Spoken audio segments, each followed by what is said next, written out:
dive deep into whatever it is we find interesting. I'm your host, Calvin, and joining me from the unemployment line, it's your co-host, Nick Richardson. It's bullshit. I thought they served soup here. No, that's the soup kitchen. You're at the wrong thing.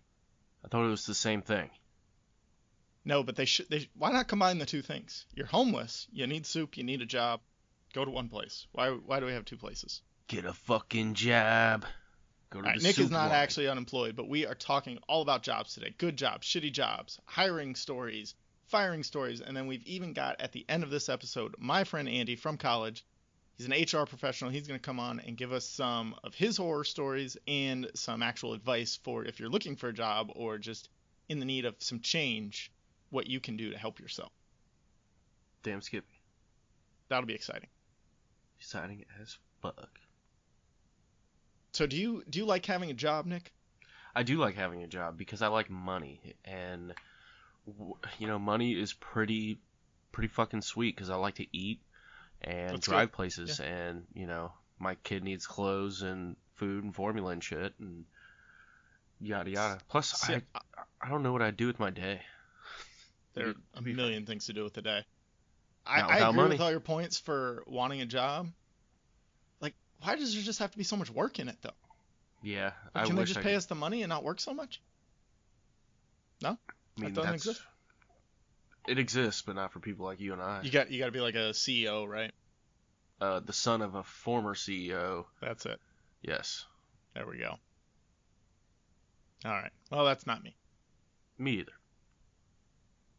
Well, let's talk about some jobs we've had. Nick, what is the shittiest job you've ever had? Do you want me to go first? I mean, you can go first if you want. No, you go. I'm gonna go into a pretty large rant. Go for it. That's what we're here for. All right. My shittiest job, and since I'm no longer there, they can suck a fatty, and they're probably Suck an not gonna egg. Oh my god, they can suck it, and they're probably not gonna exist in too much longer. But before my previous job, I was at Macy's as a security personnel. That job fucking sucked. Macy's blows so much dick, so much. And I mean that's the gist of how I feel about it. But in my position, I was basically isolated all the fucking time. That sounds amazing. Oh man, it was terrible, and the hours, were always late. So when we used to do our previous episodes, I'd literally work from like 11 to 8, rush home and hop on, skip pretty much everything else and do this till late and do the same thing every other day. But Well, now I feel like an asshole. not at all. I mean, Not like a slave driver here. that was the Gotta option get I on had. the podcast. Come on. Bitch, we got these bajillion listeners. Yeah. But I mean, my manager was god awful. I actually had started working there. I was really excited about the position because I figured it had the opportunity to move up since it was such a large company. And my manager, who I really liked, up and left less than a month after I started. After being like, yo, that's yeah, right. we're here for the long run. And they didn't hire a new manager for 4 months. And they're just like, That's nice. yeah, train yourself. Because I had 3 guys months will of figure it training out. to undergo. Pretty much. They're like, yeah, all right. And they suspended me for not knowing the rules. Fucking suspended me for not knowing Did you actually work for Macy's or did you work for like a security company that Macy's contracts? No, I worked for Macy's as an asset actually protection hired- yeah. detective. Ooh, that's a good title though. It was pretty badass. Like Yeah. they gave me a badge, but I remember like one of the regional managers was there, and he was just a fucking dick. And That sounds about right. I mean, he was a piece of shit, but he was like, hey, just so you know, you can't show that badge. So I'm like, what the fuck did you give it to me for? It looks like a police badge. Why would I not have this? What's the point of having it if Seriously. I can't have it? So I mean, I hung it up on the wall and just kind of left it there in my office. And every time he came through, he's like, hey, you didn't show anyone that badge, did you? No, fuck off. What is wrong with you? And Yes. the creme de la creme of I it go to being the shittiest I go to the job. perfume lady every day and show her my badge. Yeah, She I mean, wants it bad. I walk up to people stealing and I'm like, hey, look at this badge. You see this badge? That means don't steal. Guess what? The people are still not going to take you seriously, even if you have a badge.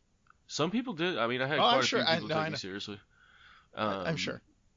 so I mean, that job quickly went downhill when they hired my new manager, he was a fucking wanker. That was like the best way to say Ooh, it. He was nice. dumb, like super dumb. It's really hard for American people to use British. Wanker's not really a curse word, but like they're slang words. But My dad, they just fit so well sometimes. I mean, I mean, I could call him a boob, but that just doesn't do it No, I mean justice. you used it right. It's just the American accent makes it sound different. Yeah, You know? it doesn't feel like it fits. I feel Right. you, but it totally fits in a vocabulary sense and a Right. Oh yeah, context yeah. sense. But I mean, he was I know the type. dumb as fuck, dude, so dumb. And I don't know, he pretty much took credit for just about everything. And to finish this off, my last 2 weeks there, to make this the shittiest fucking job in the world, I got maced. All right. I remember that. Yeah, I got fucking maced. A 10-year-old tried to fight me, and like a fucking 10-year-old boy, and I I don't found a. remember that. You never told me that story. It was at the same time. Oh, So I mean, this lady's just stuffing her bag full of kids' clothes, and I'm like, hey, just you should put that down, and I won't call the cops because I you should have don't pulled your really. badge out, man. I mean, I was ready. I had my hand on it. I had my hand on my badge, my hand on my handcuffs, and I was like, which one should I give her? And I was just like, just put that shit down, and I won't take you and your 3 children to fucking jail, or I won't call the cops and send you to jail and press charge and all that shit, because I didn't give a fuck anymore. Um, and then she proceeded to mace me while her like 10, 7, and 4-year-old sons are like, "What up, honky? What up, crackhead? You want to step outside, bro? Step outside." And I'm half blind at this point. It's just like, I'm fucking inside. Like, outside is 100 yards away. What do you want me to do? I will destroy you, little man. I didn't say any of this, but I Nick, you're not allowed to beat up 10-year-olds, I fucking wanted even if to, they call man. you a honky. I wanted to so bad. And that was the thing too. It's just like I must have looked like the biggest asshole on earth because I'm a stocky, pale ass white dude who shaves my head, and a bunch of irate African American people are screaming at me. I have beat fucking red eyes, and I'm just like Well, sweating Plus, profusely. you didn't have your badge, so they probably thought, like, other customers probably just thought you were assaulting this lady for no reason. Seriously, you stealing They your have no bag idea of you're a stuff? security guard. You don't have a badge. It was yeah, it was one of those deals. I dressed in plain clothes, and there was a couple times I got tackled by people or like pushed away and screamed at, and like a week later, it was a couple days before my last day, like 2 or 3 days. I found a dead body in the fucking bathroom, and people can look this up. Look on Facebook, look up Springfield leaks, and I don't remember the date exactly. I think it was sometime in August, like late August. But some dude came in and hung himself in the goddamn bathroom, and I found the body. Yeah, that's rough. That was fucking shitty. Have you And been going then to counseling for that? no, You really should. you know what my counseling was? My manager, who was not there at the time, even though he was supposed to be, made me rewatch the footage of him, like the last 3 minutes of his life, at least 50 times for the cops. So that was my parting gift. Oh, And that concludes my shittiest job. You've got me beat on trauma, but I think I've got you beat on day to day. I didn't Hit me. have this job long. I did. This was straight out of college. I did door-to-door sales for AT&T Uverse, which is a Bro. cable company, Was this still cable in internet provider. Was this still in Georgia? This was in Milwaukee. Oh, okay. Yeah, because I moved after I graduated. I moved straight to Wisconsin, where my parents lived at the time. Uh, so yeah, I didn't look for jobs in Georgia really. Just I was just gonna say I because was that'd looking be in that area hot. because I liked that area a bit. Oh no, it was. I got out of it before it got cold. Luckily, it was really perfect temperature to be walking around all day outside for the most part. So that was okay. But it was basically a multi-level marketing scheme, Oh, and yeah. the only way to move up was to lie about making sales, which I didn't lie about making sales, and nobody really let me in on that. Um, but I realized, like, after I left, I talked to some other people, and they're like, yeah, those people just make up their sales, or like they put in their phone number and then the person calls and they never actually schedule the delivery. or the install, so they don't actually get charged and blah blah blah. Like there's all these tricky ways around it. Like I'm just not that type of person. Yeah, it And doesn't compute for you. I yeah, get it. really, guess what? Nobody wants to fucking buy cable from a stranger at their door, apparently. Yeah, dude, that nothing pisses me off than that shit like that. That's happened to me once, and I honestly I was damn near out of the house. Like, get the fuck off my like leave. But Yeah, and they're pushy, man. They're well, pushy. that's the problem. We're basically told to pressure them into, signing up on the spot. We couldn't make follow-ups with them. We couldn't leave business cards behind or like let them talk to their spouses. It was like, no, you think it's a good idea? Just buy it. It's like, I feel like I could have made a lot more sales if I was like, yeah, I'll come back tomorrow, or here's my number, give me a call. Like people would have been like, okay, yeah, sure. But because you're just like, you're not gonna leave until they fucking buy it, they're just like, okay, now I'm not gonna do it just to get you out of my face. Yeah, cool. I brought my tent, and I'll just set up here if that's all Yeah. right. What time's dinner?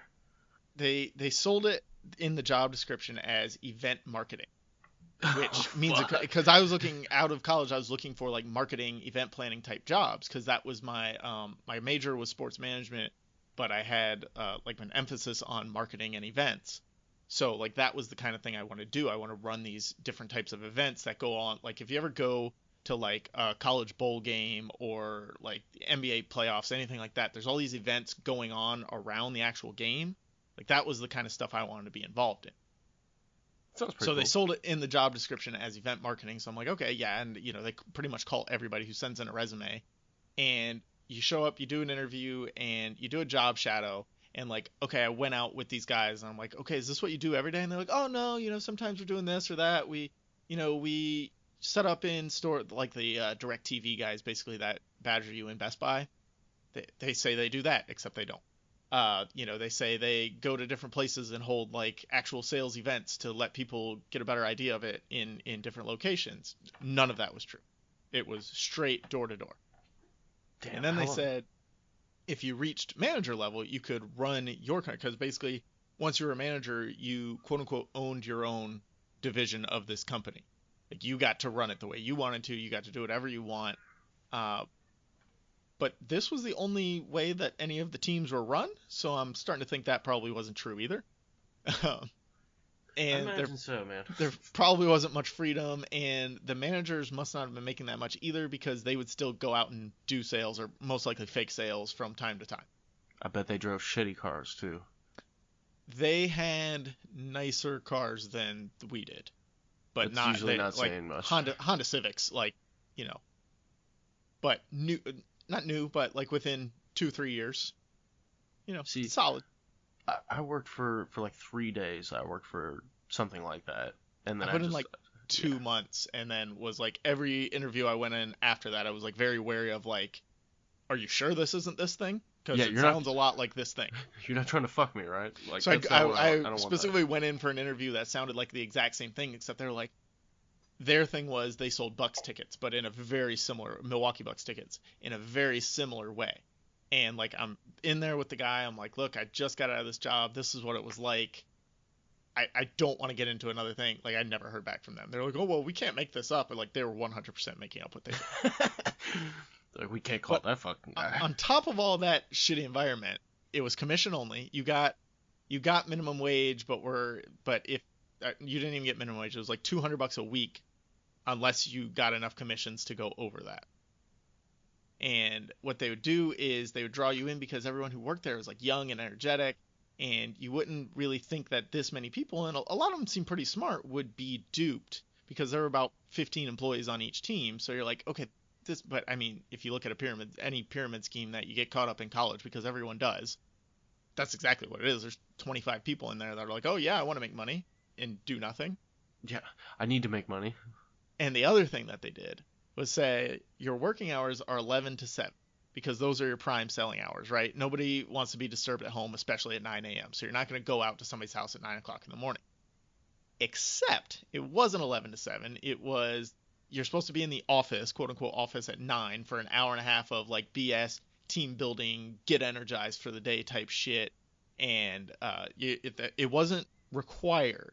But if you were late or you didn't show up for that, they would threaten to fire you, even though you weren't getting paid for that time in any way. The And then fuck, dude. about 10:30, you head out to the territory for they give you your territory sheets, give you all the houses that you're visiting, so you can get there by 11. and then you're pretty much expected to be out knocking on doors from 11 to between 5 and 6. And, again, people don't like just random strangers wandering around their neighborhood for 8 hours. No. I got several threats. I won't say a lot, but I can imagine. more than 2. You better not be a Jehovah's Witness. And then you got to get back by 6 for another hour of team building, circle jerk, congratulating people who may or may not have actually made sales but said they made sales. Dude. And I'm just not a born salesman. I don't have that gene. And, I had a lot of trouble like making these pressured sales on the spot. I wanted to let people follow up or come back the next day, do shit like that. Those would be normal things, but you were just supposed to turn any little hesitation into a sale. Oh, they hesitated? That means they want to do it. Oh, they need to talk to their husband? Well, they're thinking about it, so you better just sign them up now. Yeah, just give me your signature right now. I worked for like the exact same. I mean, dude, it's eerie how similar it fucking was. We did. We went to Chicago for a week one time to work with that team, to some of us that were struggling moving up, because there were 3 levels, right? There was the entry level, which is basically everybody gets hired, and then if you make 3 sales within a week or whatever, or you had to get in bells. That's what it was. That's what they called their end of the day circle jerk, was bells, where they'd ring bells for everybody who made sales. So you had to make at least 2 sales of $100 or more 2 days in a row to move up to the next level of you're just a salesperson, and you can start mentoring other entry level people at that point. And then the 3rd level was you're a manager now.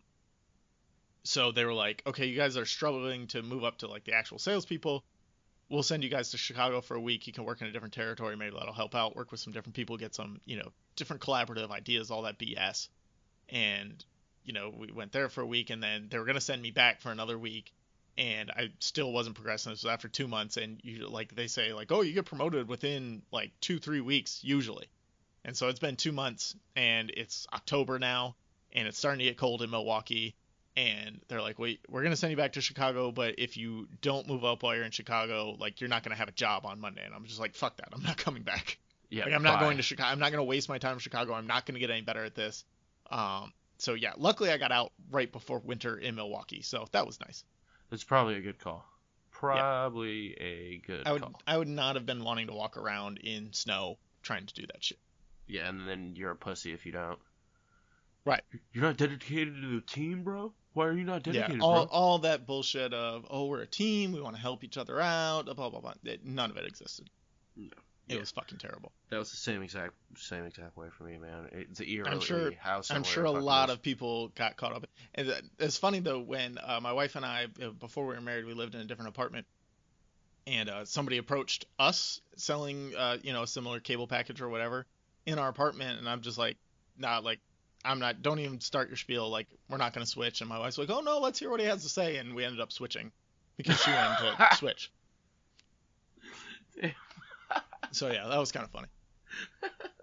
So let's talk, not necessarily bad jobs, but like bad coworkers or management or like just a general bad environment that you've been in, even though the job is good or supposedly good if you didn't have to work with shitty people. Have you ever been in one of those situations other than Macy's? I honestly haven't worked too many places. I usually am kind of a summer child, 4 or 5 year kind of guy. But I will say one of my most well-paid jobs, or the most well-paid job I've ever had, and by all means, I should have been super happy there. I was a manager. I was making really good money. I had a company vehicle, phone, iPad, like the whole 9. But God damn it, the employees were they fucking pissed me off. And it was just kind of a combination of like the employees fucking sucked. They were just super unreliable, and it caused a ton of stress. The environment was just completely pressure filled. It was like being in a pressure cooker. And the boss was this flip-floppy person who just could not make up their fucking mind. So like something would be legislated one day, you didn't act it for 2 days, and then it's like, what the fuck are you doing? I told you to change that shit. And it's like, no, you just told me to change it to this 2 days ago. And we actually have to talk to people and let the change go through. Like, it's not like you flip a switch on change. Well, then it's like they didn't even recall that the conversation ever took place, and you're the asshole for daring to do something different. So I mean, that wasn't cool. Yeah, that's rough. This was after the door-to-door sales. I got a job doing ticket sales for the now defunct arena football team in Milwaukee, Nice. and they had some issues that went beyond our ability to sell tickets. First of all, not that many people want to go see arena football. But this job actually started out really well. We had a great team. It was me and two other guys and a sales manager, and like we all got along. We were all like sports guys and into kind of the same stuff. And it wasn't like this pressure sales situation like it was the year before, or like at the the door-to-door sales. It was just like, we got a lot of people. Arena football had been gone from the area for like 5 years, so we were trying to get people back into it. So it was just like, we got to work them through this, try and tell them what it's like. We've got all these deals on sales, and we all tried to work together as a team to like figure out the best way to approach potential customers. It was all great. We tried to sell with the customers rather than force them into buying things. It was called consultative sales. Then That's dope so far. that the sales manager, I don't know if he got fired or he just left. No, he was still there. They brought in a new sales manager and basically demoted him to like senior sales rep, right? And they brought in this high pressure call center type sales manager just out of the blue, and he tried to turn us into, there were 3 of us now, tried to turn us into a call center. And we went from making like 30 calls a day and having like actual conversations with potential customers and like getting somewhere with them, to having to have a minimum of 100 calls a day. And if they didn't go for our first sentence, it was just fuck it, hang up on them. We don't care. They obviously don't want to buy the ticket. It was like that shit from The Office. Yeah, exactly. It was exactly like that. No, well, that's thank what you. they were trying to make it, but you can't sell sports tickets like that unless you're the fucking Green Bay Packers. Like, Yeah, hey, do you want to buy these tickets? And then they brought in some prison work release guys to also be part of our team. And they didn't really fit in with us because we weren't prison work release guys. And like that, they were nice enough people, but they didn't mesh with the sales team we already had there. But these guys could just crank through calls because, like, what the fuck else were they going to do? They were getting paid to be there. They were out of prison for a few hours. Like, of course they're going to do what they need to. So I got fired at that job because I clearly didn't fit in with that type of tactics. That culture? Yeah, that culture. That's it. And then, like, I'd hate to say it, and I'm going to try not to badmouth it, but my current job falls into this a little bit as well. And I enjoy many aspects of my current job, and I may have to end up cutting this if I go too far. So if there's just a big blank spot here, everybody knows that why. And I like most of the people I work with. I can tolerate the rest of them. Nothing too bad. The biggest problem is, like, my actual job description doesn't exist, and it's just a scatterplot of doing different things with computers and computer systems. And this was fine, like, when I started 8 years ago, but everything in the realm of computers and computer systems has grown so rapidly in those last 8 years that that type of environment doesn't work anymore. The person fixing your printer can't be the same person, like, deep diving into data reporting, That's two completely different skill sets. Absolutely. And they're both full-time jobs. There are certain aspects that I'd like to focus on and like further build my skills, but I don't have the actual time to do any of that because I'm still responsible for the other things. Because why not? Because I've done it for 8 years. Why can't I do it all of a sudden? So, like, the breadth of the things that I currently do for the company at different companies, that would be probably split into like 3 or 4 jobs, or 3 or 4 different people doing different jobs. I cover them all, which is kind of, in my mind, it's crazy at this point. I hope you make a lot of money. I make enough. I'm comfortable. There's a lot of good perks about it, like that I get to work from home. I make my own schedule. I can, I have time to pick up my kids, and I travel from time to time, which is always nice. There's definitely never a dull day. I just don't have time to always focus on the things that I could be doing that would better serve the company than, driving an hour and a half and fixing somebody's printer for 5 minutes and then having to drive back another hour and a half. See, I mean, that would be okay for a little bit. I feel like I would get really bored with that really quickly. What's that? The driving out and fixing a printer? Yeah, just the shit like that. Yeah. I mean, the first couple times it's like, sweet, I'm getting paid to drive 3 hours. You get to drive out, you get mileage, it's great, you're getting out of the office, such a scenario. But like now it's just like, anytime I have to do something like that, it's just like this weight on me of like, when am I going to get out there? How am I going to finish this other thing that I need to finish? How am I going to finish the next 15 things that come in while I'm out there doing that? Because like I can't be sitting working on my computer while I'm out working on somebody else's computer. That is impossible. Yeah. So what in your mind is the worst job you could possibly have?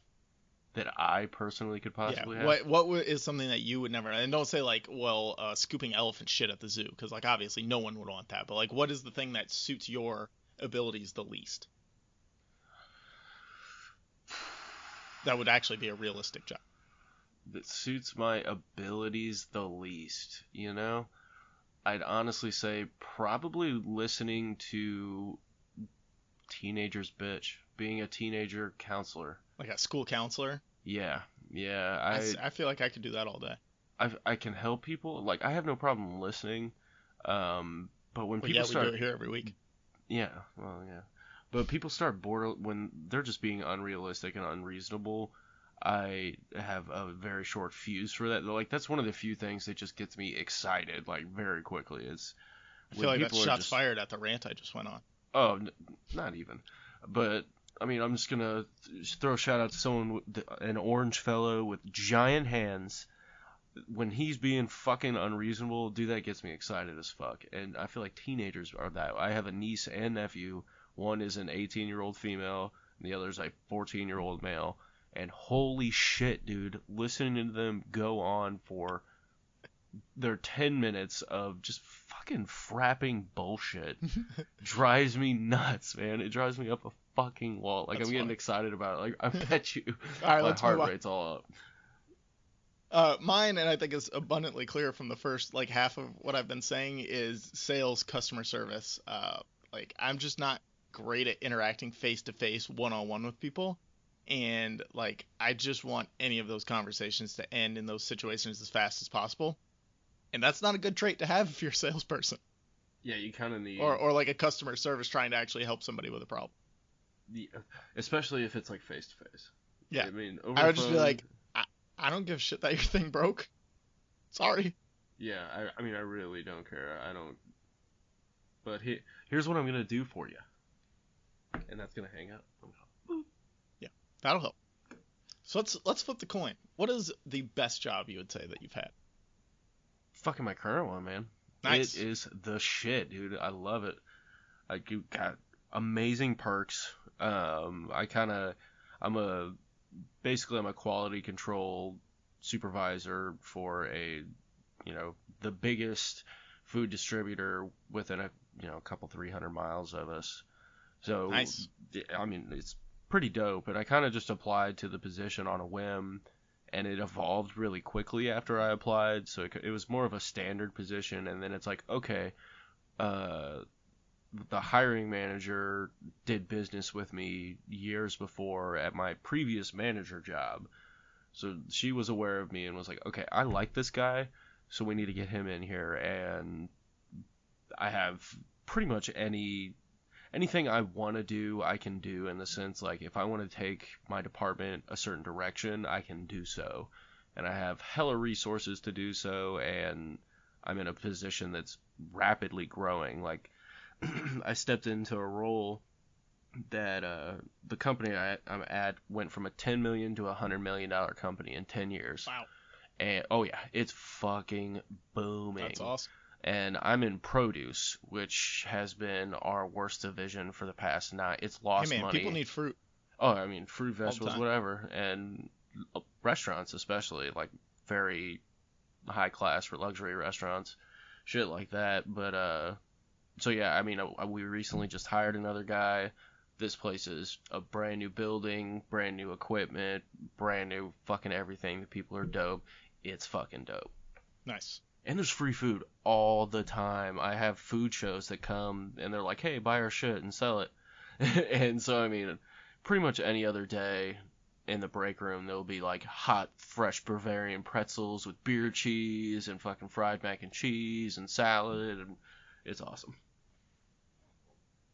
Yeah, my current job is really good, and it allows me a lot of freedom. If I can push it these last few feet into, like, what I really want to be doing and focusing on, then it would really be kind of perfect. Take it to another level. It's just got to get that last few little bit of pushing to get there.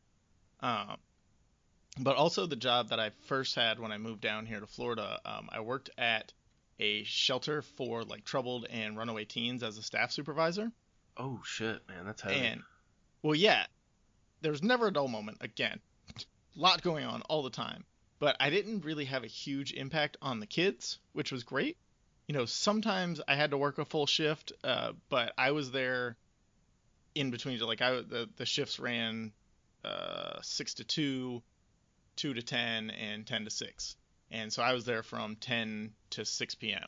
So like I was there spanning 2 shifts, but I wasn't on the floor that much or as much as I wanted to be, kind of. My job was more administrative, setting staff schedules, dealing with the facility, all that kind of stuff. But I did get to interact with them pretty much whenever I wanted, which was great because I could just be like fun guy with the kids. Yeah, you could be a positive person. Right. I didn't have to be like the one telling them, hey, it's time to do this. It's time to do this.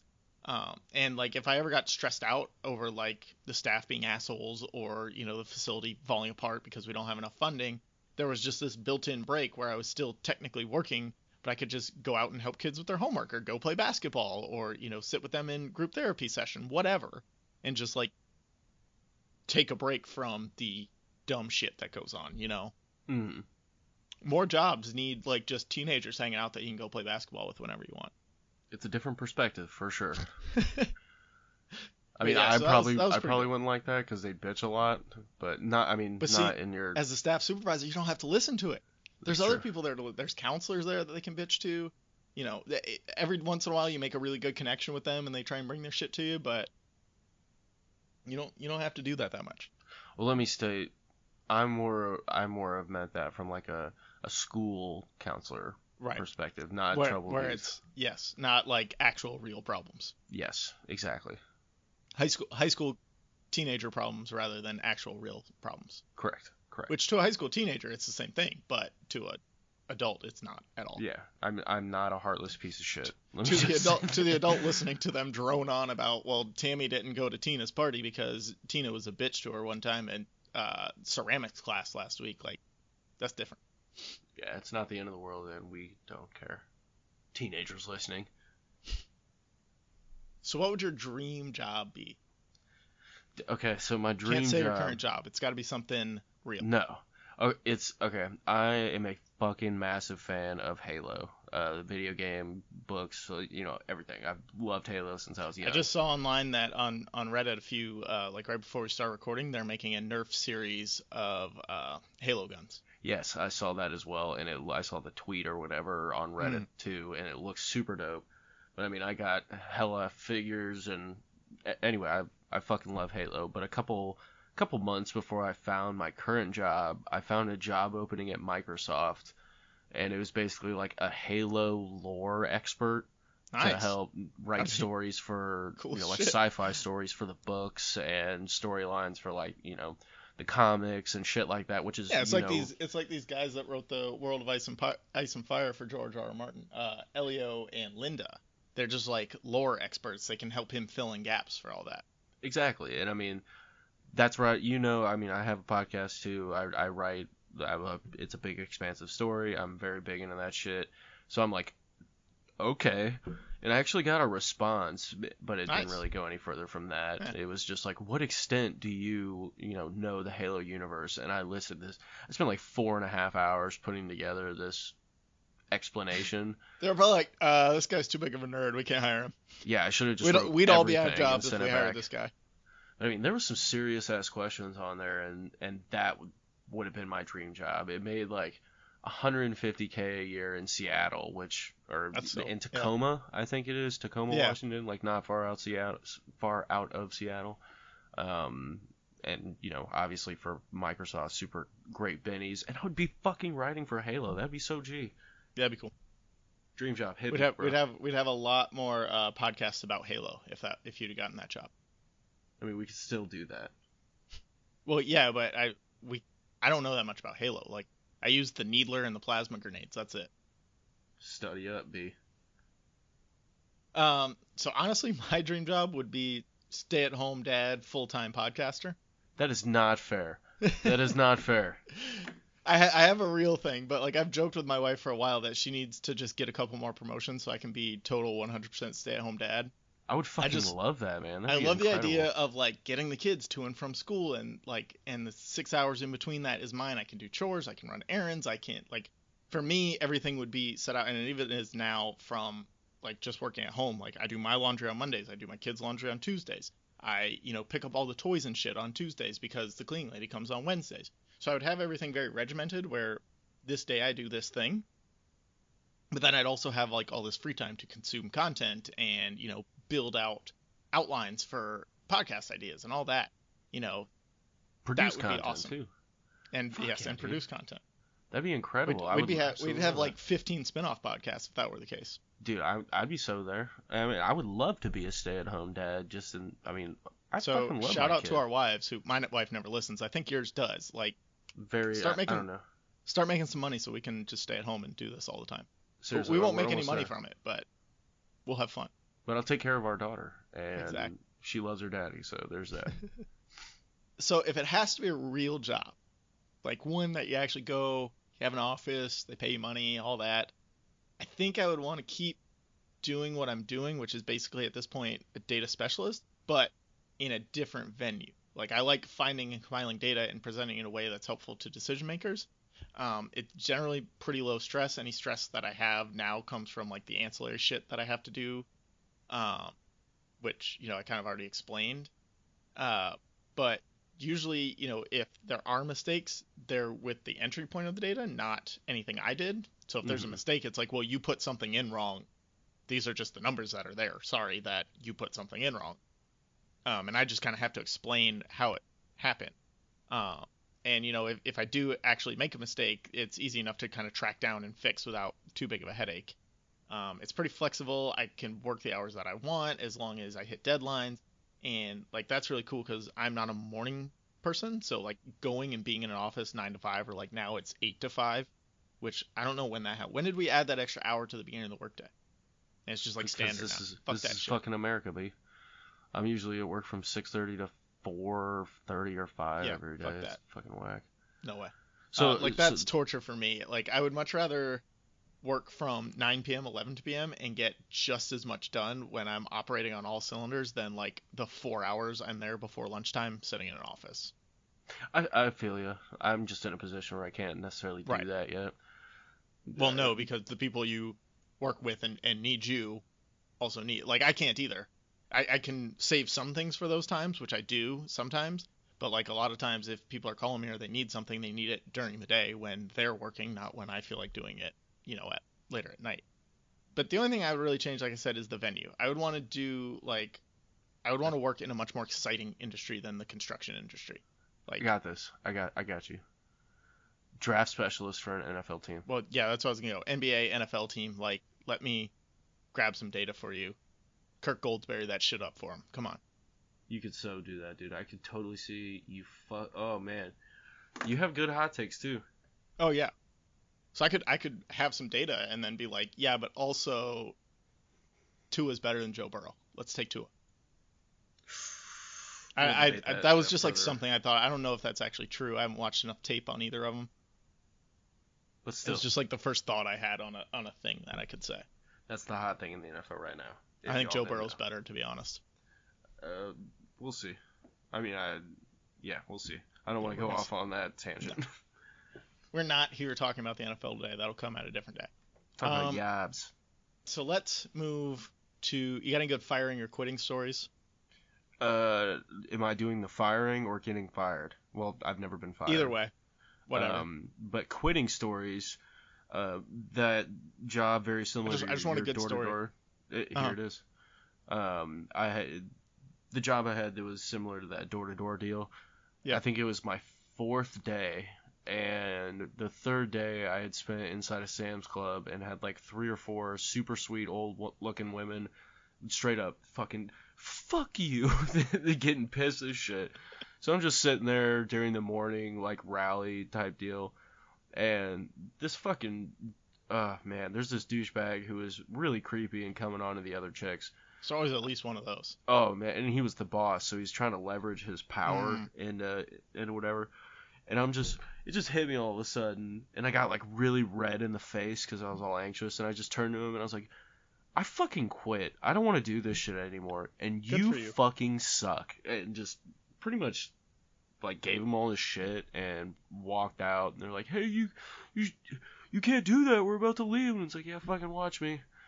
Yeah, You got out a lot faster than I did, and I commend you for that. I was of the mindset of like, I can do this. It's not that hard to talk people into buying it. Like, I made some sales. Like, it's not that hard. And like, they're all trained to be like, no, it's easy. You can do it. And meanwhile, they're lying for all their sales. So, like, you think it's possible the whole time you're there. That was it compounded very quickly. Like they wanted me to drive an hour and a half away to a Menards and not pay for my gas or my mileage, and I was like, yeah, no, not gonna do that. And then the fact the manager was coming on this like 17-year-old girl who had just moved there from across country and had nobody and no one, and then I reported them to the BBB because I will say we had some good like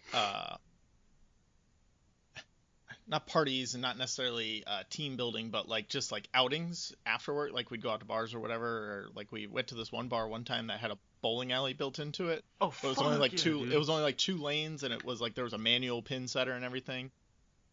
So we had some good like off-hour activities going on every once in a while.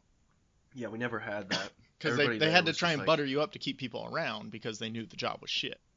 No, they had different. You got to be there for more than 4 days for them to invite you to the activities, Nick. Well, I mean, we went out and played kickball one time. That was nice. That would have been fun. We actually got chased off by the cops because we were playing. It was at nighttime. It was like 8 o'clock at night. We went out and played because we're all 20-somethings. You know, nobody's got families or anything really. So out there playing kickball, and we were at a public park, and they close after dark usually. So the cops came and chased us off, but that was okay. I could see you like Ron Swanson, like and running off. No, I mean they didn't chase us off. They were just like, you guys got to leave, and we left. You're like, okay, I am a law-abiding citizen. Yeah, it was a very easy runoff for him. But that was really fun, man, because when I'm nervous or pissed off, which I was fucking furious with these people. I was pissed a lot for those 2 months. Yeah. Dude, they were douchebags, man. They're sitting there like talking about how they have 7 bank accounts, and then he drives like a 2001 Nissan Altima that's beat the fuck up. It's like, you can have as many bank accounts as you want. You can have like 250 in them. Yeah. He's like, yeah, I made $3,000 last week, and it's like, dude, you've worn the same suit every day that I've been here. You made $3,000 last week, but you made $0 the previous 50 weeks. Yeah, the previous like every day of your fucking life. So I mean, that was a fun. I got very loud, and as a kind of a stockier, loud person, it really. I thought the dude was about to piss his pants, to be honest. Like that felt really good. I mean, he had I remember it vividly, he had a little McDonald's.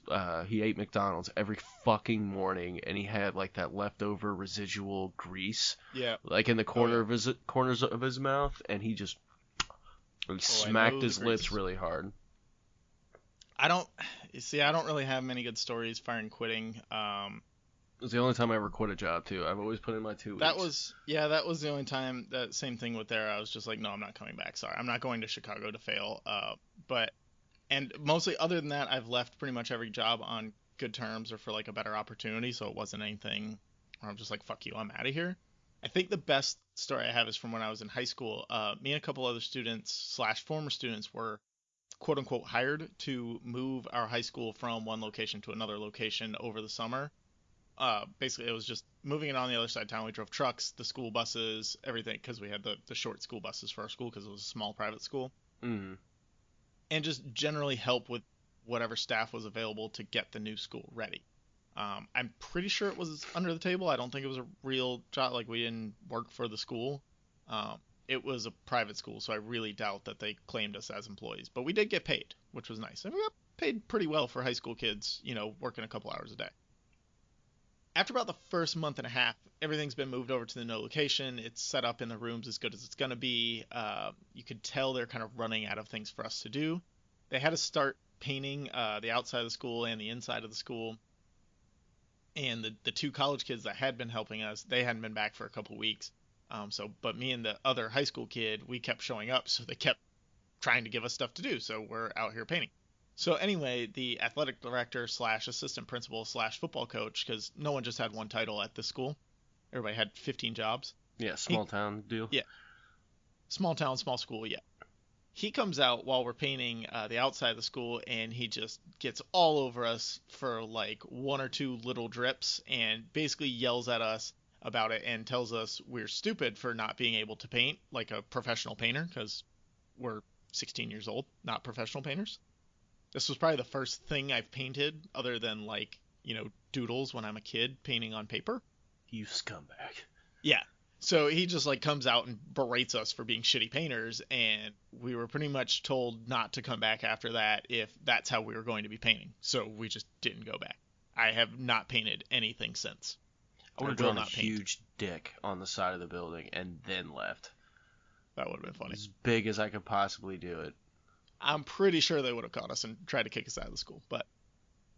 That's true. I mean, that is a bit of a conundrum there. Yeah. That's why you needed a friend like me. You'd be like, dude, Nick, I'll give you $50 to paint a giant 30-foot long wiener on the side of this building. There we go. And I probably wouldn't have done it because I have always had a job and don't need your $50, Calvin. So do you have any good or bad job hunting stories or good or bad advice that you've heard from the job hunting side of it? I mean, bad hunting stories... Dude, I hunted for a job for the longest time. Shit is tough out there if you're not, if you're not particularly qualified for many fields. Like, I had a very niche qualification for a lot of things, and I kind of got lucky. It's very good to know people. It's always good to know people, yes. We're going to talk a lot with Andy later. Really the best thing you can do to get a job is to just know somebody. Yeah, or know them or just make a good impression. So right. My best advice if you are actively hunting for a job is actively hunt 24/7. If you're going to Walmart, go to Walmart, not like apply to jobs 24/7. Oh, no, I'm just lazy. Carry yourself like you're right. I mean, because most of the people I work with currently, they have seen me out and about at like the grocery store and shit like that, and they've always seen I was well put together. I dressed appropriately. Recreational weed's legal around me now, or in my state, so I mean, there's fucking shit everywhere, and people reek like dope. I'm not walking around reeking like dope. I don't have a fucking neck beard. You know what I mean? And if you're going for an interview, last bit of good advice, go fucking clean. Wear a nice shirt. Put a tie on. Fucking clip your fucking fingernails. Like, I've interviewed 30 people in the past 2 months, and 28 of them just look like fucking slobs. Like, most of them I could smell. That staff supervisor job I had to be in on the interviews, and like that, I couldn't believe how many people are just like, yeah, whatever. Yeah, they show up. I had a guy show up in a Metallica shirt. I had another guy show up like, hey, I just want this job for like 7 months so I can build a greenhouse to grow weed. And it's like, did you really just fucking say that to me? The job that they were interviewing for wasn't the most professional thing. So it wasn't like you don't need a suit and tie to be at the interview, but like at least have your shirt tucked in, something. Seriously, every interview I've ever gone to. Not basketball shorts. No, or Jordans. I mean, like, wear some decent shoes, wear some slacks, and a button down, and a fucking tie. Comb your hair, look presentable. That's a big one. And yeah, I could probably come up with another million little things, but yeah, try not to give a fuck if you're going into an interview. Yeah, that's helpful. Just to let the stress roll off of you. I'm gonna go the other way. The worst bit of job hunting advice that I hear, and it's mostly from older people, is just go in, drop off your resume, shake some hands. It's a great chance to make a first impression, and they're more likely to hire you if they see your face. No, it doesn't fucking exist anymore. No, you're gonna piss them off. Well, that's the first thing. Most companies can't actually do it that way. Like, everything has to go through their automated system or their website. So if you show up in person, they're going to throw that resume in the trash. It doesn't matter that you met somebody. And if, the company's good enough, they have whoever's the first person there you're not getting to meet anyone who has the potential of hiring you. Like maybe you meet a receptionist or like just whoever has the first office there. Yeah, or like a You're not hostess getting or something. anywhere close to an actual hiring manager or decision maker if you just walk in the fucking building and try and hand someone your resume. Not gonna happen. That shit does not fucking work anymore. No, I had kids do that all but the it's time. everything that our parents tell us. Oh, like when I was trying to find a job fresh out of college, like that was my parent. Well, you just gotta go places. You just gotta give resumes in. You know, tell them who you are, what you're all about. I'm like, there's nobody there. They tell me to go put in an application on the website. I've already put in the application. Well, Yeah, just then go in there and follow up. Tell them you put in the application. Okay, what's that gonna do? yeah, annoy them. Yeah, they have a Yeah. system. You should call them every day. Yeah, call and them every just day. yeah. Why aren't you on the phone? Well, I spent 3 hours yesterday putting in applications to places. Well, I didn't see you go anywhere. Well, no shit. That's not how you get jobs. Yeah. Just drive around, look for the help wanted signs. It's Yeah. like people don't do that anymore. No. It just doesn't. I mean, I've seen one help wanted sign in the past probably month. I mean, I see them at like fast food places, but you go in and it's still, well, yeah, go in and fill out the application on our website. Yeah, we don't have those. What's Yeah. paper? And one thing that I've heard that may help with automated system is to put like the actual job description on your resume, but you color it white in super small font, so like all the keywords from the job description are hit. I don't really know if that works. I could see it backfiring if they don't open the resume in the same text editor or something like that, and now all that stuff that you put in white shows up there, and they see that you're trying to trick them. Yeah, or just highlight it by accident. Right. Or like if if you upload the file and all that gets deprecated because it doesn't actually show up, then it doesn't exist. So what you did didn't work anyways. A better idea would to be like read the job description and try and figure out the things that they're keying on. Like there are things that they repeat within job descriptions and requirements. Find what the job requirements are. If you have those skills, like put them in your actual resume, and so the automated system can actually key on them. Yeah, make them prevalent. Yeah, try and naturally work them in there, rather Complete than hiding sentences. them. Yeah. And then I read another article about this was an article on HBR.org, 3 emerging alternatives to traditional hiring methods, which I'm all for that because the old hiring process is just complete bullshit for the most part. It's all based on like, can you bullshit better than I can bullshit, and can I see through your bullshit better than you can see through my bullshit? Because as an employer, you're lying to the candidate about what they're going to be responsible for because you're not telling them the whole story. And as a potential employee, you're lying and putting on your best face to the employer, even though maybe that's not the person you actually are. This is very accurate. As a former hiring manager, seen this in action quite a fucking bit.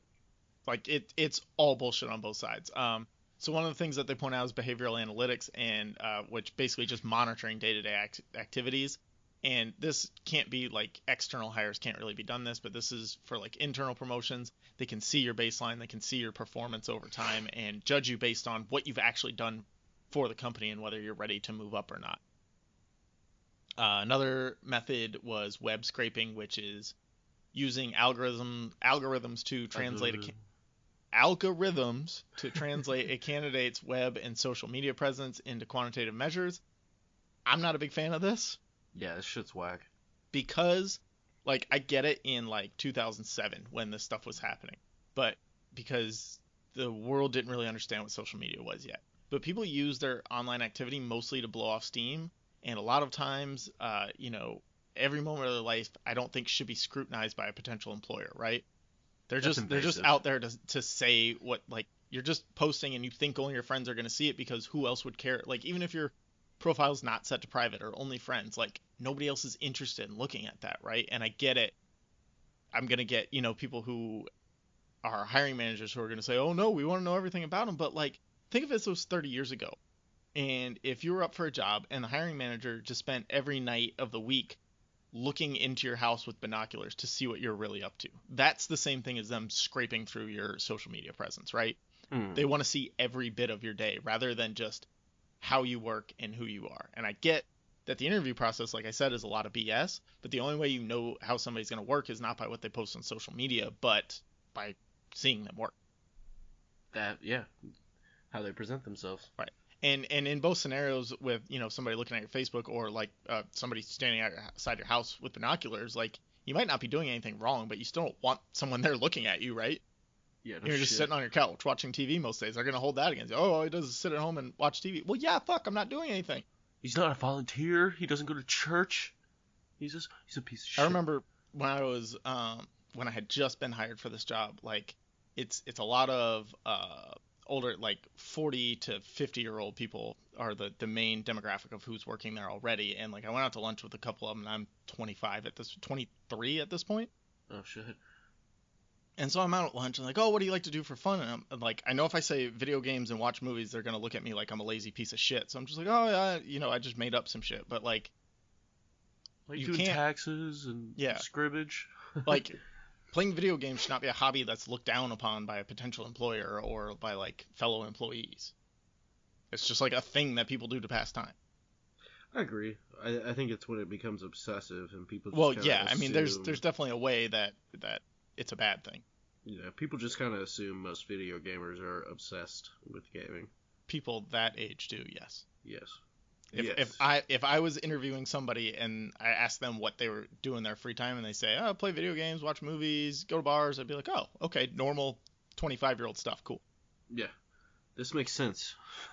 And the same goes for social media. What you do privately, should have no bearing on your professional reputation unless it somehow becomes public. And I get that social media isn't necessarily private, but it's also not completely public. And millennials and younger than millennials, like I'm a millennial, so me and anybody younger than me, treat it as an extension of their private life. They're not sitting there thinking everyone's going to see this. They're thinking, I'm going to share this picture because my friends will like it. Yeah, and if everyone's trying to see my shit, something's up. It's very odd. And then the third way that companies are trying to change the hiring process is gamification. And this is creating IQ and personality tests that are fun for potential employees to take. I like this idea the best, and it should be more widely used. Like I said, interviews are full of bullshit.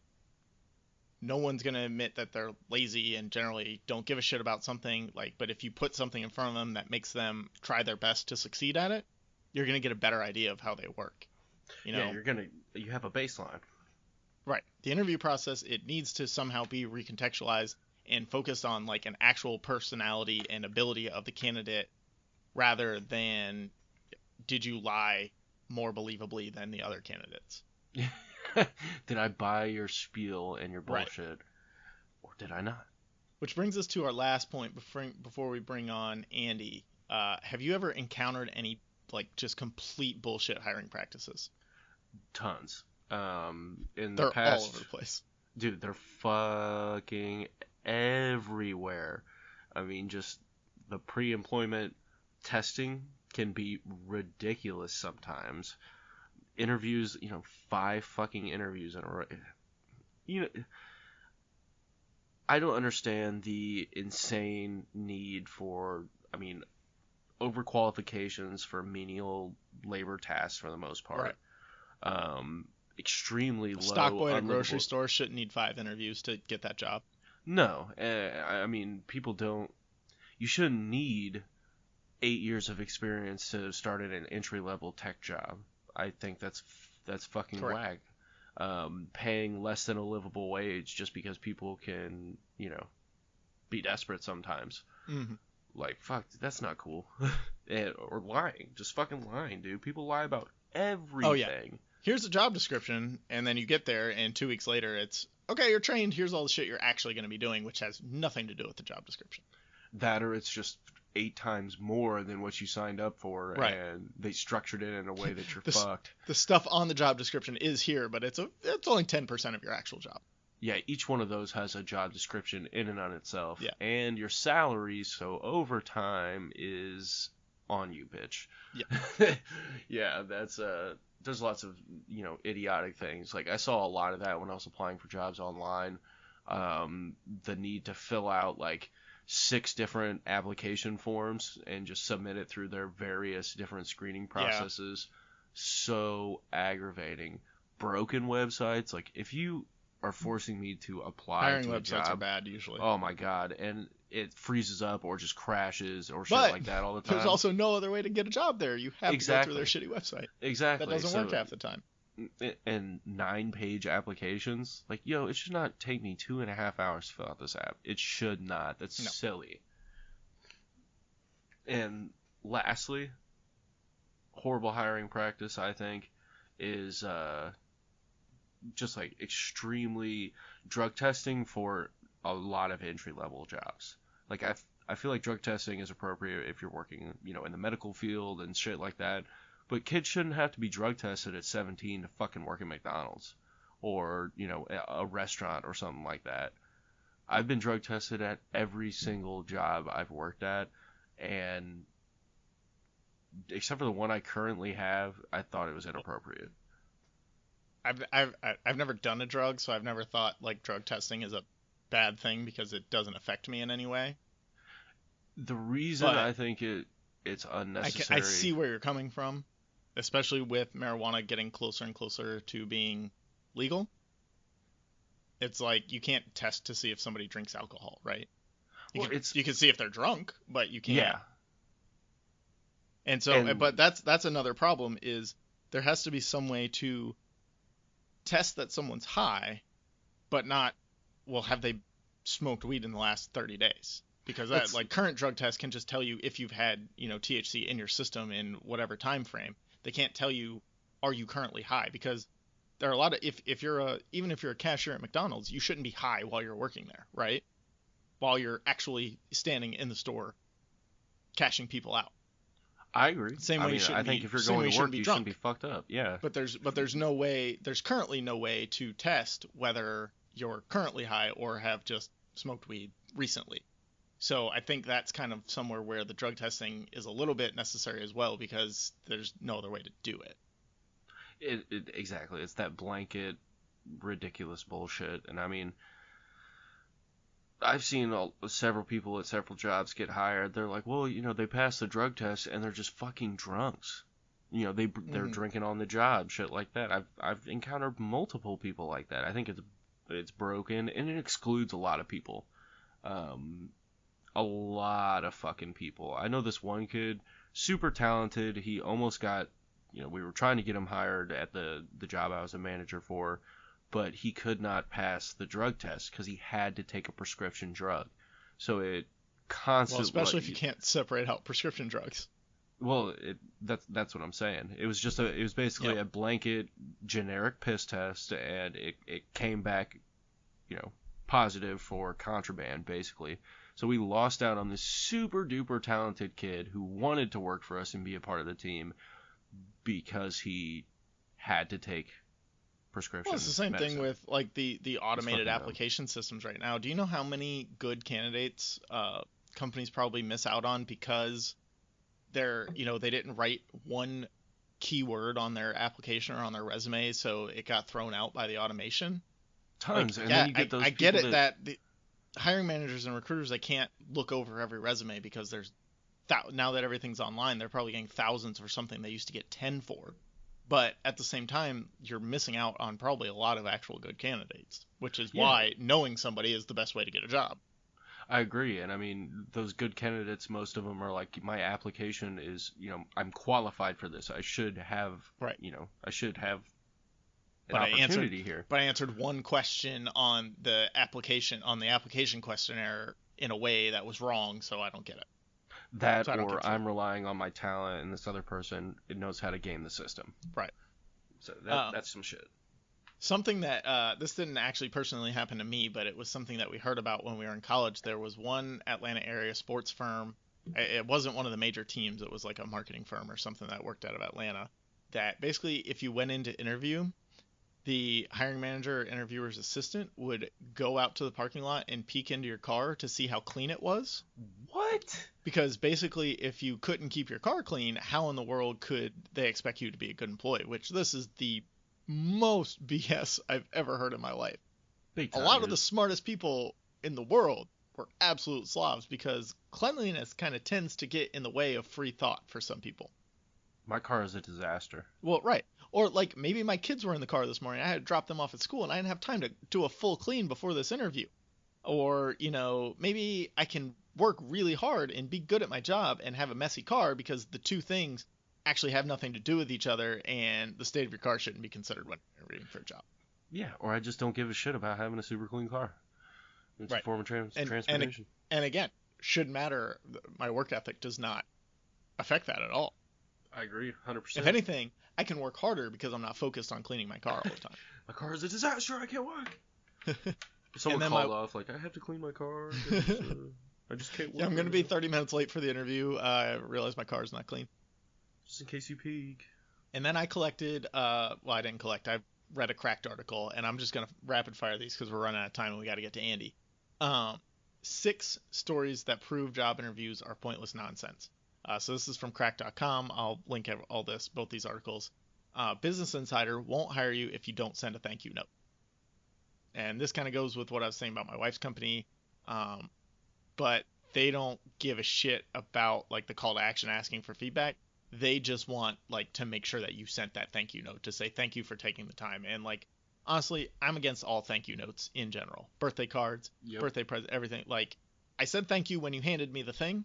I'm not sending you an email a day later to say thank you again. Hey, thanks. Yeah. PayPal rejected a candidate because he said he plays hoops. And that was specifically the word hoops. Because the hiring manager said everyone I knew in college who liked to play hoops was an idiot.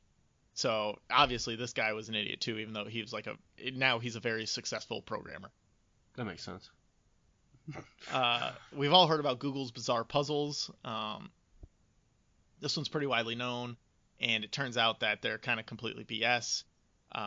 It was trying to make people think outside the box, but really it just tested if you could if you could look up these answers before you actually went in for the interview. And because and according to this Cracked article, the right answers to these weird questions, these weird outside the box questions that they asked weren't even accurate. They didn't make sense. So Google, I guess, has since stopped using these. Yeah, once people figure it out, it's on Google. I mean, right. Yeah, they're just testing you how good their brand recognition is. Did you Google the answer to this? I did. You're fucking hired. There are a lot of British companies who will reject candidates if they wear brown shoes. Apparently, it's not proper British manners to wear brown shoes. Huh. Brits are crazy. They're an odd people. Zero Software watches to see if candidates take their cup of coffee or their coffee, like their empty coffee cup, back to the kitchen to clean them in the office that they interview you in. So they offer you a drink, and then when you're about to leave, they check to see if you just like set it on a table that's there by the exit, or if you walk all the way back through their offices into the kitchen area and clean it out and leave it like where an actual employee was. That is the dumbest shit I ever heard in my life. Yeah, I would never fucking do that. That's the dumbest one on this whole list. Like, no sane person is going to walk through an office that they don't work at and wash a dish they don't own in a kitchen that they're not supposed to be in. Yeah. Yep, pretty much. That's not their office. They don't belong in that kitchen. Yeah, it's not their soap. It's not their sponge. This company wants you to go back. They want to see if you're responsible enough to take care of your own messes. They don't want to see, like, to me, it would be the other way around. Like, if this guy walks back and cleans his own dish, he's a fucking dick. He doesn't belong in this office. Why is he just walking around like he owns the place? Yeah, get the fuck out of here, buddy. And the last one is Charles Schwab. Charles Schwab takes you to breakfast and bribes the staff at the restaurant to fuck up your meal. I mean, just to see how you're going to react to it. Because they want to see that it's a bad example because, like, most sane people know that they're on a job interview and they're not just going to, like, rage on these kitchen employees. These fucking eggs are not right! And if someone does rage on the staff in an interview, there probably were some other indicators that you shouldn't have been hiring them anyways. Like, that shouldn't be your first key to not hire somebody. I'm there. I feel you.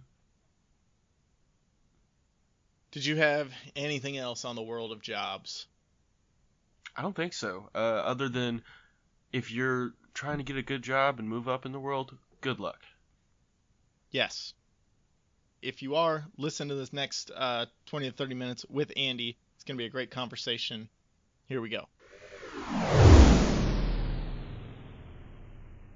All right, so now we have joining us a real-life HR professional to give some insight into our jobs discussion. My good friend from college, his name's Andy.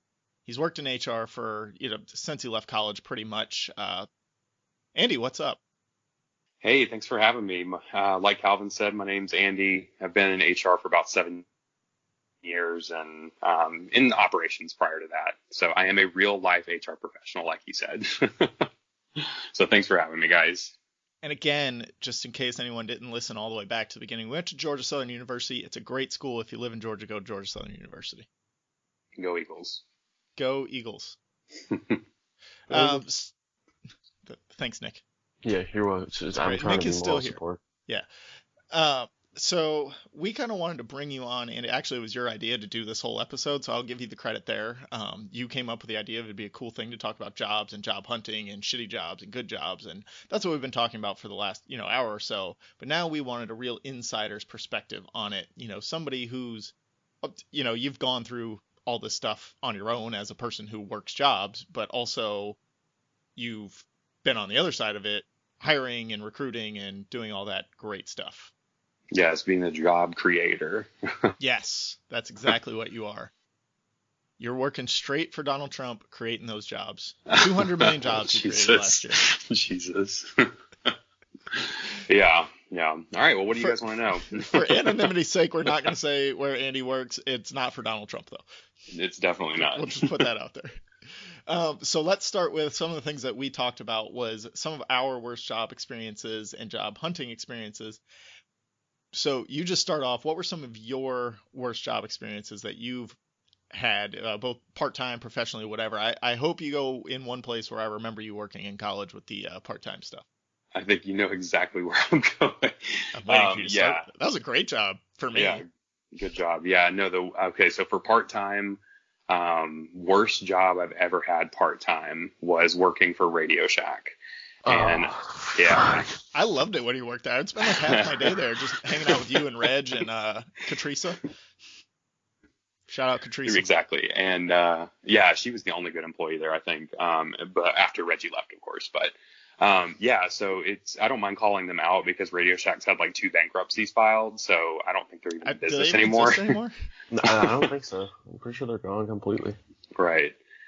So just that alone should kind of give you a good indication of what it was like to work there. But I think probably like the shittiest part of that job was the way that we were paid. So it was heavily commission based, of course. And that's why you were always trying to sell me shit when I was there every day. Yes, I don't need another fucking headphone jack. Come on. Or a 400 pack of blank CDs. Yeah. Yes. I probably bought one of those, to be honest. But yeah, no, it was heavily commission based, and we're in Statesboro, Georgia, where like at that time, like half of the city is underneath the poverty line. So you can imagine like nobody's like banging down the doors to get into Radio Shack to buy a $30 aux cable. Well, no, and the Walmart's right down the road. It's a college Walmart town. was across like, the Walmart street. Exists. Yeah.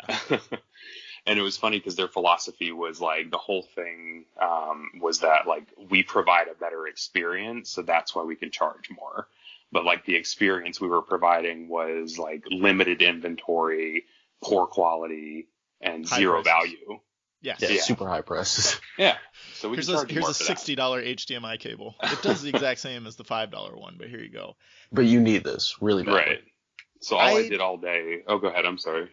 I was going to say, I was in that store a lot, like just hanging out with you because you guys didn't have a lot of customers. I don't remember really ever seeing that. Like maybe 1 or 2 people would walk in like the hour I would spend there at a time just because I had nothing better to do. Seriously. And like our only responsibility was to just dust off the merchandise that wasn't moving. Yeah. But what sucked is like we did have a sales goal if we wanted to actually make any money.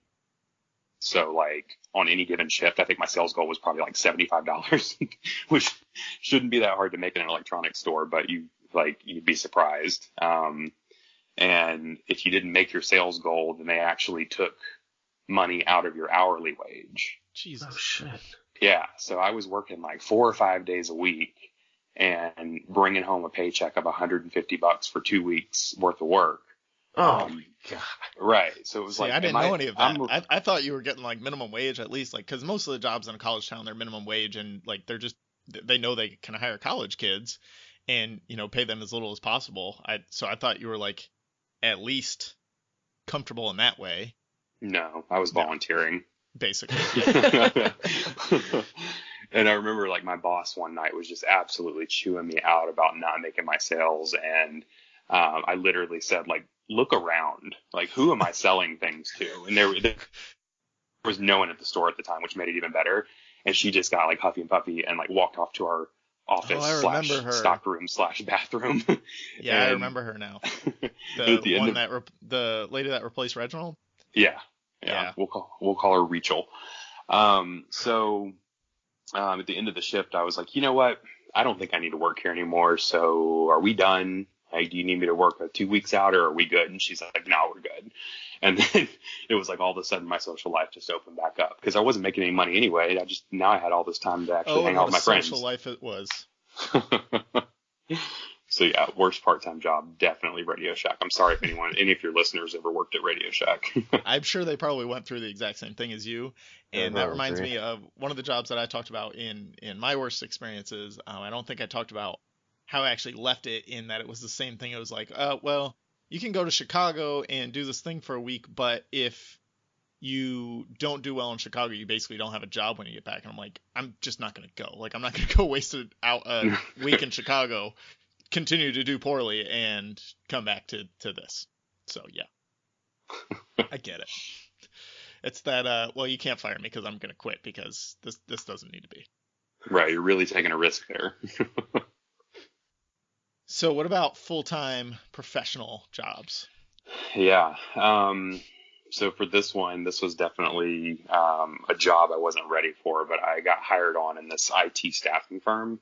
The job I was hired in on, I actually was like well qualified for that, well placed. But then about 2 months into me being in that role, my boss just up and leaves. No indication. Yeah, no indication that she was going to leave. She was the VP of Human Resources for this company, and I'm 2 months into this role, and all of a sudden, everyone decides like it's my turn to take on all of her responsibility. Well, yeah, you're there. Yeah, I'm there. Yeah, so you've had 2 weeks. You should know everything. Yeah. So I get all this responsibility for a job I'm not equipped for. I don't have the experience or the resources to do it. And it was like every single day I'm walking in like, how the hell am I going to make it to 5 p.m. today so I can just go to the bar and get blasted after work? Like, it was so terrible. And then after about a year of that, I finally was just like, nope, this isn't working anymore. And I had to get out of there. So hopefully you made good money at least. Yeah, it was all right. Did you make better than $150 every 2 weeks?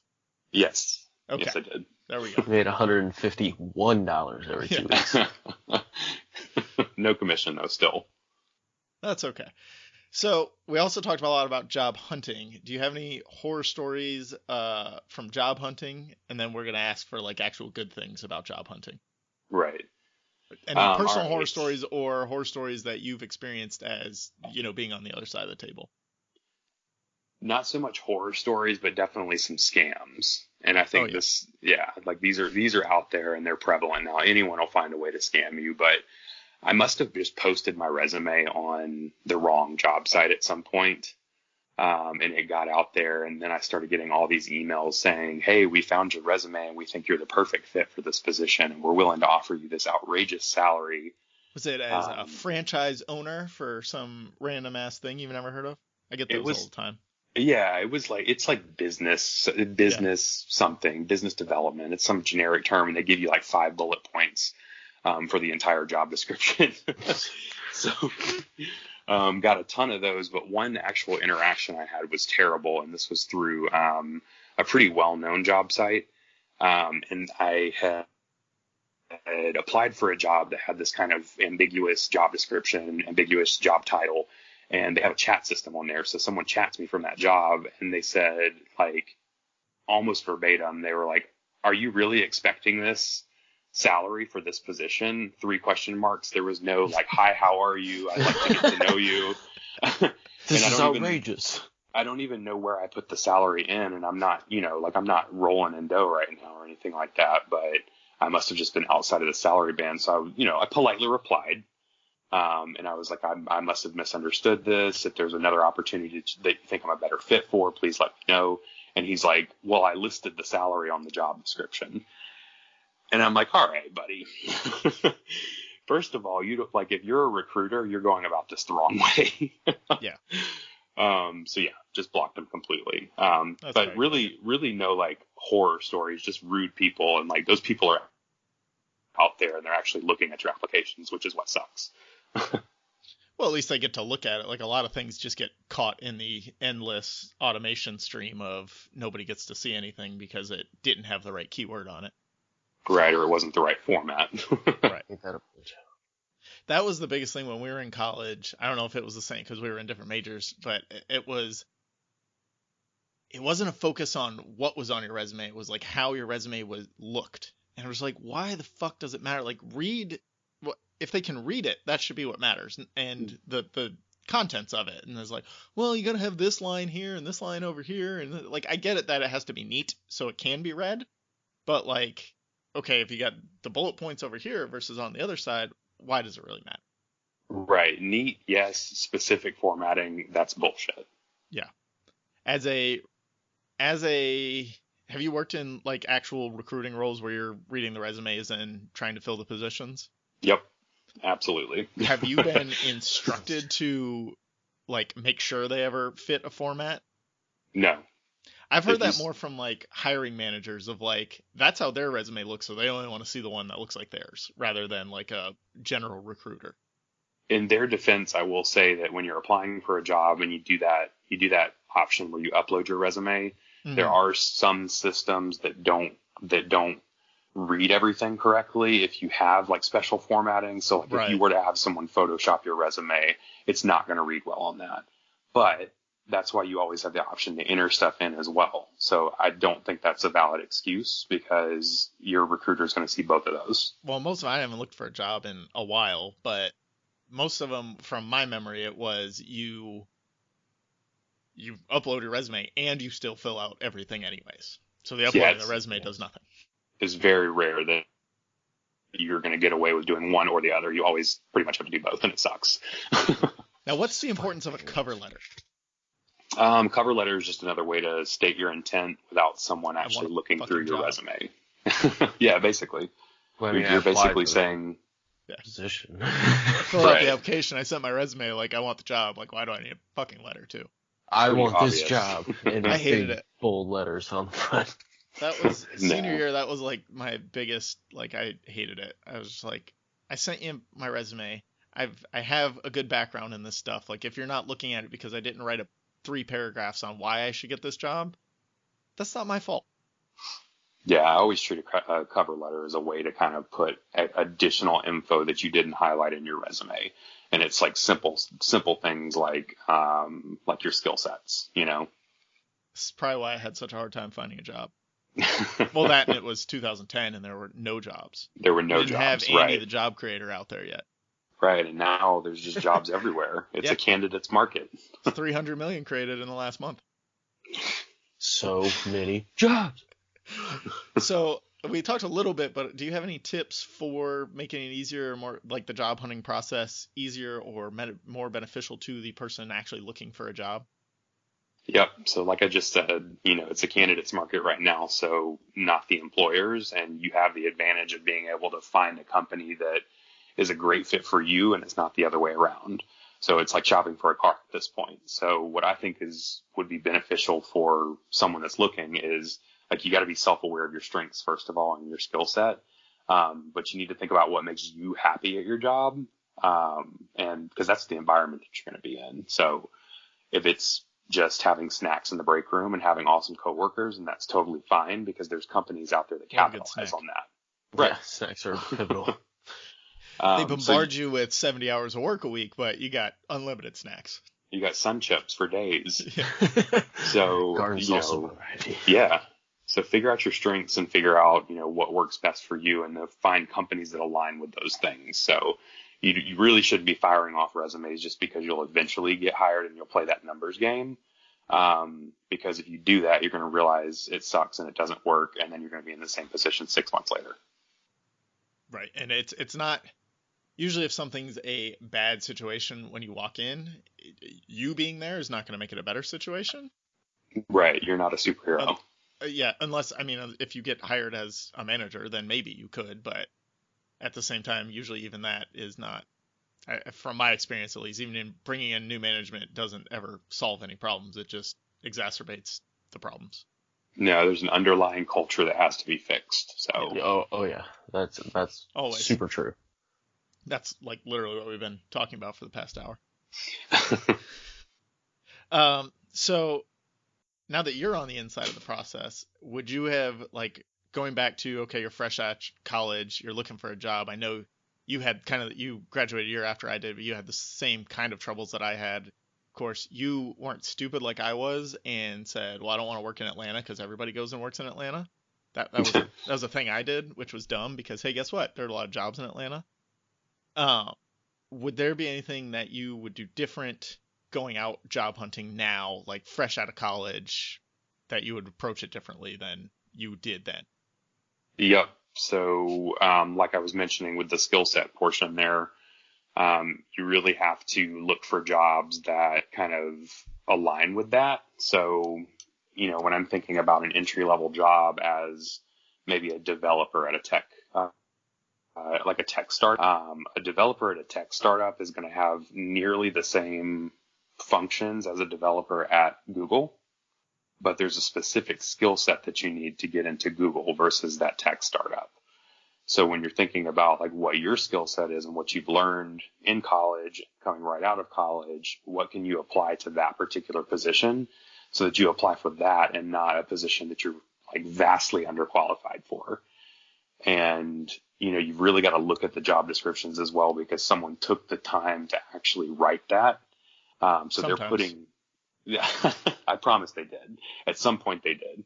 Well, yeah. And they're putting their priorities front and center on there. So if you're looking at your skill set, it matches that particular job description, you're already a much better candidate for that than just applying for something that you are hitting submit and crossing your fingers, if that makes sense. That makes total sense. There's a lot of that in 2010. that was the era of entry level job with 5 years experience background. Right. Yeah. Right. Which doesn't exist. And make sure you do an internship if you're still in college. Yeah, that's another thing I regret not doing. But I was in a very bad major and market for jobs coming out of college to begin with, plus Sure. the recession at the time. Like it was just not a great thing. Bad environment. We made it. We're fine. I guess. I'm not running the Hawks right now, so I don't know that I made it, but I have a job. Sure. So another thing I want to talk to you about is for somebody who's in a job and they want to make the most of that job, not necessarily job requirements, but how to manage and balance their life within the job, interpersonal skills. Maybe you've got a bad manager or a good manager who you just don't get along with, or, quibbles and quabbles with coworkers, things like that. What are some good tips on managing that type of stuff? Yep. So if you've got a bad manager, you need to find a mentor that's probably someone at lateral level or very similar. Because if you're not getting what you need out of your manager, then you need to, connect with someone that you can get different perspectives of things on, that can also kind of be like that person in your corner when it comes time for you to possibly be up for a promotion. So even if your manager doesn't 100% support you, if there's other people in the room that do, that's going to speak volumes versus you just trying to go directly through your line of management. Fuck, that's great advice. That is good advice. That's great. That's why we bring on the professional. Thank you. So along that same line, you said something good, and I had a follow up on it. Now I forgot it. Thanks, Nick. God damn it, Calvin. So, would you advise? So, like, in certain situations, you've got a bad manager. You're not sure that they would have your back or their support when you're looking for a promotion or looking to move somewhere else within the company, necessarily not even a promotion, but move laterally, anything like that. Is there kind of still a thought that, well, if you don't go directly, you said use a mentor to kind of have your back on that. Would there be a thought that, well, you went over your manager's head in that case, or you don't trust your manager, so why should a new manager trust you at this point? How would you deal with something like that?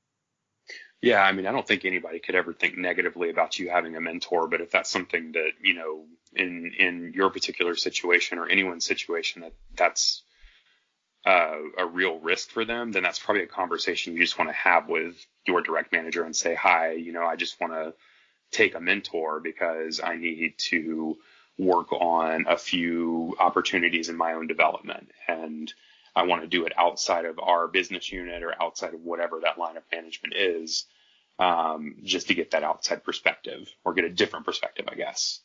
I don't think that's disrespectful in any way. And if a manager got upset with you for trying to take a mentor that's not them, they're probably not a great manager, because even they well, that's should why know you're looking for a mentor somewhere Yeah, else also. right. Unfortunately, there's a lot of those out there. Yeah. I don't know if you know But like this, they Andy, should see the but value in having a mentor. I don't know if you know this, but not always the best people get promoted to management positions. Oh yeah, Seen I'm horrible aware. bosses? It's a great movie. Very aware. I've worked with quite a few of them.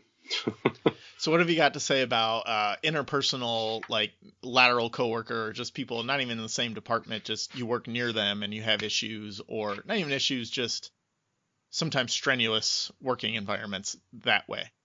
Right. Well, that's when you need a good manager, because your good manager would be able to mediate those situations if there is a stressful environment. So, anytime that's ever happened with me, it's been like, let's get the three of us in a room and let's just hash it out in a way that's a more neutral setting than one-on-one. Because if it's one-on-one, that's going to probably be like, well, I just don't like the way you fucking talk to me, and that's not right. That's not productive.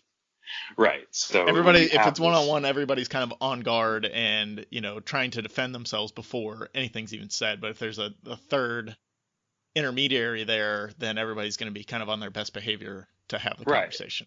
Yeah, it eliminates that. It eliminates the one-upping, and it eliminates the trying to get the last word in. And it's a more productive conversation. So highly recommend pulling a manager. And if you're having that, if it's to the point where you're not able to get your work done because one of your coworkers is that toxic or that detrimental, pull someone in and hash it out and get rid of it quickly, because it's just going to help deteriorate. It's just going to lead to deterioration in the long run. What would you say for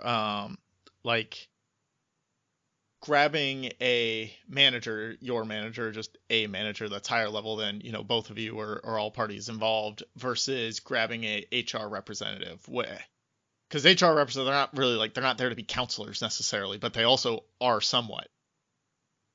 Right. I think that's I think that's a good resource if maybe you don't know who to go to. Mm-hmm. Like maybe if you're having a situation with a coworker, but you also don't have a manager that you feel comfortable with, maybe that's the time to bring in human resources. And then maybe another situation, if it's escalated to the point that it's like harassment or discrimination that you're dealing with. Well, yeah. But yeah, I think if it's just an argument between coworkers, that's definitely something that a manager should be equipped to handle before you have to get into HR's office. Gotcha. That makes sense. All right. So we value all of the perspective you've given us so far. I got two, it's like one, but split into two questions. In your mind, what's the best thing a candidate can do both in the job hunting phase and then in the interviewing phase to help themselves secure a job if someone's out there looking? Because somebody's definitely going to click on this and not realize that we spent the first hour complaining about their jobs. They're going to want actual advice. So that's why we brought you here. Right. So like I said, identify your skill sets first and then find jobs that match that. And then once you've landed that, and once you've actually landed your interview with your recruiter's your best friend. They're going to be with you that entire process, and they're probably going to do something like a feedback session with anyone that does interview you in the company. And if someone from that feedback session's like, oh, I don't know, I'm on the fence, your recruiter's going to have your back if you have a good relationship. And they're going to actually stick their neck out for you. But on the other hand, you've got to research before you go into an interview process. And what I'll say is I work for a company now that is notorious for having a quote unquote cutthroat interview process. But I knew that going into it because I found a ton of information online. And I'm not saying go on Glassdoor and rely on that, because that's kind of turned into Yelp of employers at this point. Just a bunch of people bitching because they didn't get a job they thought they deserved. Exactly. And you can find good info. You just have to dig for it. So I actually found a lot of information on Reddit, oddly enough. Like Reddit community takes care of each other. Reddit's good gold stuff mine usually. for job stuff. Exactly. And then there's also a community called Blind, Blind, and it's more like the professional version of Reddit, where you register with your work email and you can get a lot of insider information on companies. So found really good information through that, and then prepared for my interviews that way. But what I will say is don't ever go into an interview and think that you can wing it, because that gets noticed so quickly, and it's almost kind of like disrespectful to your interviewer and your recruiter. If you're not prepared, reschedule the interview. Well, and going back to what you said about the recruiter, like they have your back, they make sure they're your best friend. They get a lot of their scoring and goal setting based on how many times they fill positions and recruit somebody successfully. So like Correct. They want you to get the job. The hiring manager doesn't give a shit who gets the job. I mean, at some point they do, but like it doesn't matter to them who sits in that chair. But your recruiter, and at a lot of companies, especially bigger companies, they have several recruiters kind of recruiting for the same positions. So they're going to help their candidates out to try and get into that job. So really, my wife kind of had a similar situation of a rigorous interview process with this last job she got 5 or 6 years ago. And like the recruiter really helped her. The person that referred her helped her, and the recruiter really helped her through the process, which was very helpful. Right. Because it was one of those things where there's like no way that she would have ever gotten through it on her own. Yeah. And then like if you get to the hiring manager, they have faith that the recruiter has pushed the right person through. So don't fuck that up. Right. Yeah. It's good to have friends. Yes. Especially recruiter friends, apparently. Yes. All right. I think that's all we've got. Do you have any closing words of wisdom for us, or anything you want to say? No, I'm good. I've said everything. I'm sorry if you're in a shitty job right now. Get out. Use these tips. Yes, if you listen to this because you're in a shitty job, take Andy's advice. There's a lot of good things in there, good nuggets that you can take with you that'll help you either get out of the shitty situation in your job you're currently in, or find somewhere else to go. Exactly. Best of luck. All right. Thank you again, Andy. We may hear more from Andy in the future sometimes if he can ever figure out what he likes to talk about other than apparently jobs. I liked having you on. You did great. So we'll hopefully talk to you again soon. Awesome. Well, thanks, guys. Thanks, Andy.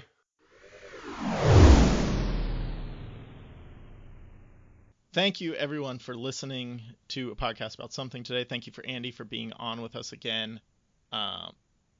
Get out there and find some jobs now, or like do something about your shitty job. Yeah. Good luck. Yeah. Check us out on Patreon. We are going to be taking a break from new Patreon content, but there's some great stuff out there. Go check it out. Patreon.com/podcast about something.